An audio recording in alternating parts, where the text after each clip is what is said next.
कधी कधी काही ठिकाणी थोडंसं झालेलं आहे। त्यामध्ये दिलेले पैसे कुणालाही परत घ्यायचे नाहीत। आम्ही कुठल्याही महिलेचे पैसे भगिनीचे पैसे परत घेणार नाही। ही योजना चालू ठेवणार आहे। या योजनेला जो निधी लागणार आहे तो त्या ठिकाणी देणार आहे। परंतु ही योजना गरीब घटकातल्या महिलांच्या करता आहे। हे पण मी या उत्तराच्या निमित्तानं सभागृहाच्या मार्फत सर्वांना त्या ठिकाणी सांगू इच्छितो। कधी कधी योजना येते परंतु त्याच्यामध्ये काही गोष्ट लक्षात आल्यानंतर काही आपण दुरुस्ती करतो। आम्ही दुरुस्त करणार आहे, त्याच्यामध्ये बंद करणार नाही। त्याच्यात कुठेही गरीब महिलांच्यावर अन्याय करणार नाही।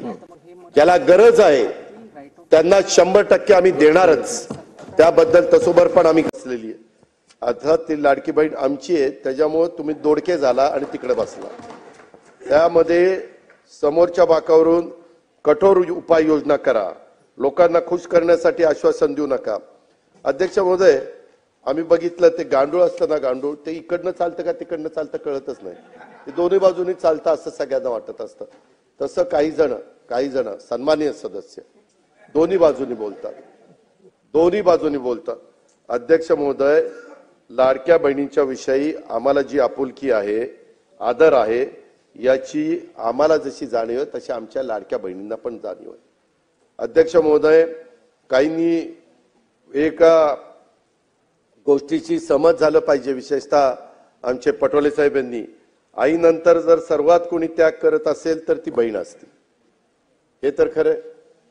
बापाचं पण प्रेम जास्तीत जास्त मुलीवर असतं पोरापेक्षा, आणि त्यामुळं भावावर तिची खूप माया असते। भाऊ कठीण परिस्थितीत असेल तर तिला त्याच्या काळजी असते आणि त्यामुळे ती कधी त्याच्या भावाला अडचणीत आणण्याची मागणी करत नाही।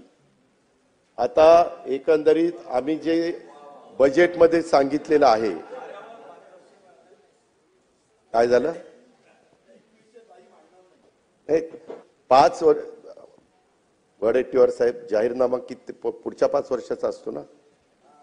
5 वर्षाच्या करता आम्हाला 5 वर्षाकरता निवडून दिले। आम्ही हे देणार आहे। आम्ही कधीच कोणी नाही म्हणलं नाही। मुख्यमंत्री नाही म्हणले नाही, एकनाथ नाही म्हणले नाही, आदिती नाही म्हणले नाही। तुम्ही तर कोर्टात गेला होता, काहीतरी म्हणले ते बंद करा। काही जण म्हणले चुनावी जुमला आहे। चुनावी जुमला असताना काल होळीला 3000 रुपये दिले, ही गोष्ट लक्षात ठेवा।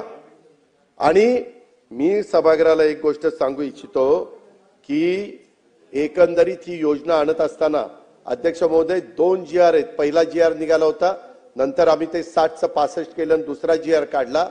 त्या संदर्भामध्ये हे सरकार गरीब घटकाच्या करता आहे। अध्यक्ष महोदय, जी खुरपणीला जाणारी माझी महिला आहे, जी झाडू पोछा करणारी आहे, जी धुणं भांडी करणारी आहे, जी झोपडपट्टीमध्ये राहणारी आहे, जी दिवसभर काही भाजीपाला विकत घेऊन विकते आणि नंतर तिचं कुटुंब चालतं किंवा चूल पेटते, अशांच्या करता ही योजना आहे। त्या संदर्भामध्ये आमच्या घाई गडबडीत काही भगिनी ज्यांची आर्थिक परिस्थिती चांगली आहे अशा काही लिस्ट मध्ये आल्या। आम्ही त्यांना विनंती केलेली, मागे पंतप्रधानांनी पण ज्यांची परिस्थिती चांगली आहे त्यांनी